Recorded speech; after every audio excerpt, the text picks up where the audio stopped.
ስሜ ገዛይ መላኩ ይባላል። የመጣሁት ከደብረ ማርቆስ ነው።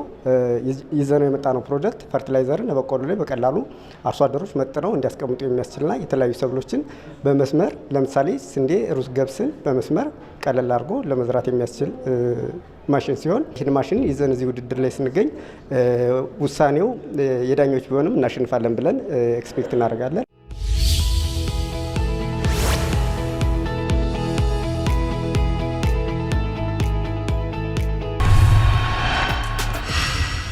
ኢትዮጵያ ውስጥ ከ15 እስከ 20 ሚሊዮን የሚደርሱ ስሞል ስኬል አርሶ አደሮች እንዳሉ ይገመታል።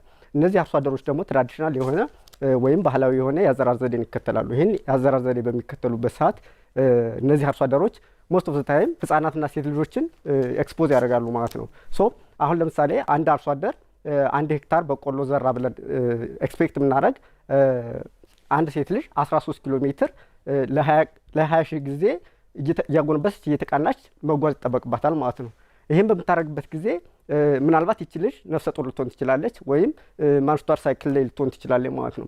ከዛ ባለፈ ደግሞ ህፃን ልትሆን ትችላለች። ሞስት ኦፍ ዘ ታይም ወንዶችም ቢሆኑ ህፃን ልጆች ናቸው እርሻውን የሚቆጣጠሩት በዋናነት ከፍ ያሉ ሰዎችና አባወራዎች ስለሆኑ እነዚህ ህፃናት በዚህ ሰዓት የሚያጋጥማቸውን ድካም መገመት አያዳግትም ብዬ አስባለሁ።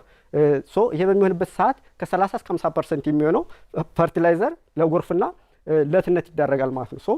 ይሄ በሚዳረግበት ሰዓት እስከ 120 ሚሊዮን ዶላር ድረስ በአመት ኢትዮጵያ ዌስት ታደርጋለች ማለት ነው። ከዚህ ባለፈ እጃቸው በፈርቲላይዘር ኮንታሚኔትድ ቀጥታ በእጃቸው ስለሚሰሩ ኮንታሚኔትድ ይሆናሉ ማለት ነው።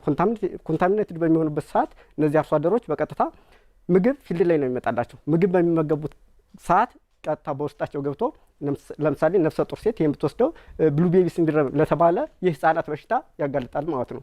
እነዚህን የመሳሰሉ በሽታዎች ለኮርኒያ ለተባለ የአይን ዲዚዝ ያጋልጣል ማለት ነው።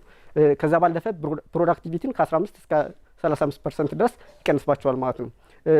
እኛ ዛሬ ይዘንላቸው የመጣ ነው ፈርቲላይዘርን በቆሎ ላይ አርሶ አደሮች በፈለጉት መጠን መጥነው ግብርና ሪኮመንድ ባደረጋቸው መሰረት መጥነው እንዲያስቀምጡ የሚያስችልና የተለያዩ ሰብሎችን ለምሳሌ ሩዝ፣ ገብስና ስንዴን በመስመር መዝራት የምታስችል ማሽን ስትሆን ይህችን ማሽን አርሶ አደሮች ቢጠቀሙ ከ10 እስከ 20% ድረስ ፕሮዳክቲቪቲን ይጨምራላቸዋል። ከ20 እስከ 40% ድረስ ዌስትን መቀነስ ይችላሉ ማለት ነው። ይሄን በገንዘብ ደረጃ ካልኩሌት ብናደርገው ኢትዮጵያ ሀገራችን በአመት እስከ 8 ቢሊዮን ዶላር ድረስ ገቢ ማግኘት ትችላለች ማለት ነው። እኛ ይህችን ማሽን 1.5 ሚሊዮን ብር ያስፈልገናል። ይሄን ብር ብናገኝ ምናልባት ይህን ፋይናንስ ከልማት ባንክ 30% እናገኛለን ብለን እናስባለን። ከዚህ ውድድር ደግሞ አሸንፈን 50% እናገኛለን ብለን እናስባለን። ከዛ ባለፈ 20%ን ከቤተሰብና ከራሳችን እናሟላለን ብለን እናስባለን።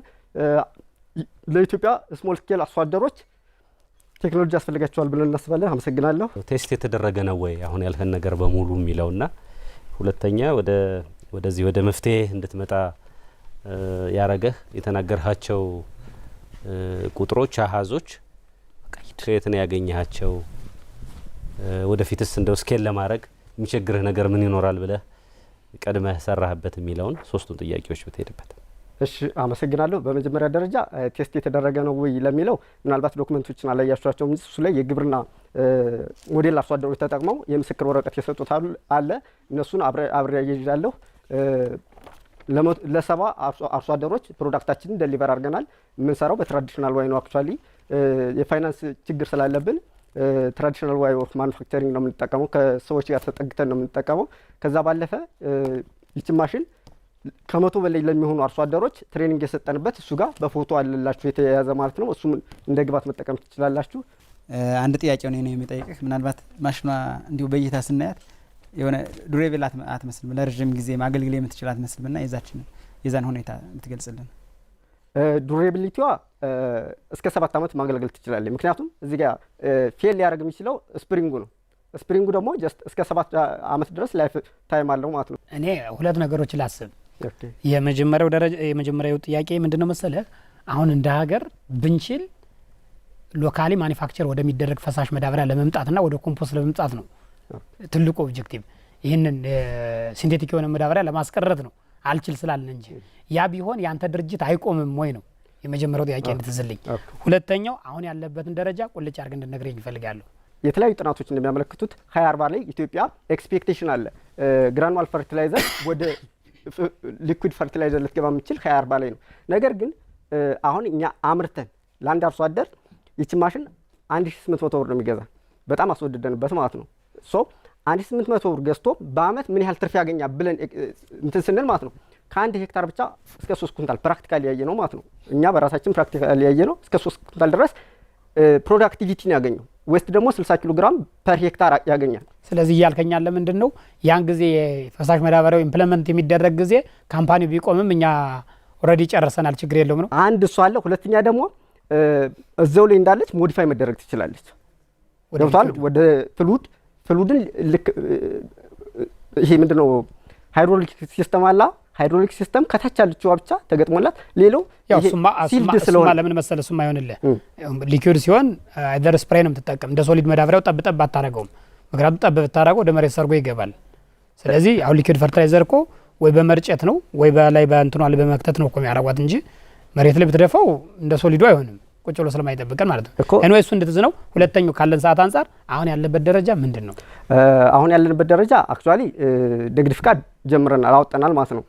ነገር ግን የፋይናንሻል እንትን አለን። ለምሳሌ አሁን 30 ኦርደሮች አሉ በዚህ አመት ላይ ማለት ነው አሁን የታዘዝናቸው።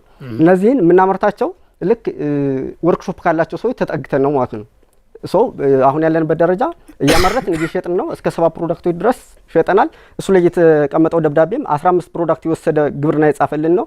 በዚህ ደረጃ ነው ያለ ነው ማለት ነው። ስለዚህ አሁን ብር ያስፈለገ በቀን ስንት ማምረት ስለፈለክ ነው?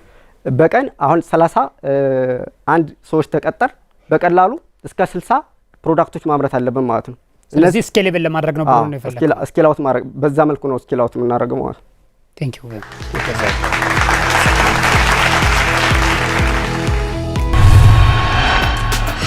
አክቹአሊ ውድድሩ ያው እንደጠበቁት ነው። ምክንያቱም በደንብ ተዘጋጅቼበት ስለነበር የምፈልጋቸውን ነገሮች ዴሊቨር አድርጌያለሁ።